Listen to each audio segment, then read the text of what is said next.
acasă, copiii fac gălăgie. Ești bine cu metele. Și am întâlnit și Cu mulți care metele. spun, n-aș putea. Cum o trăi oamenii ăsta? Te-ai și deschid ușa. Dă-te așa, dă-te așa, dă-te așa, dă-te așa, dă-te așa. Și cei Dă-te drept și nici nu deschid ne ușa, place acest colegul. context. Nu ne place să Dă-te trăim așa în și felul deschid ăsta, ușa. dar asta este. Dă-te mai încolo. Asta este familia, n-ai ce să faci. Familie fără sacrificiu, familie fără probleme, nu există. Toată familiile există probleme, toată familiile există certuri, toată familiile există disensiuni, da, avem de opinie divergente și așa mai departe. Da, sunt unii oameni care spun, nu, eu n-aș putea să trăiesc așa.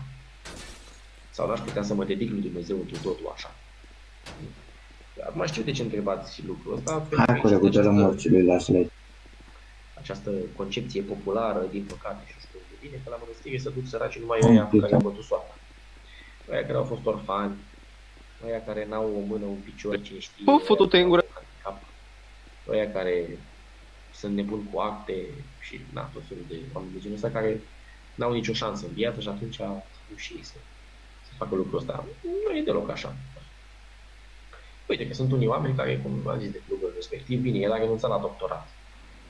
Și a zis, am fost prost că am renunțat. Trebuia să-l termin și după aia să vin la mănăstire, pentru că nu pleca mănăstirea nicăieri.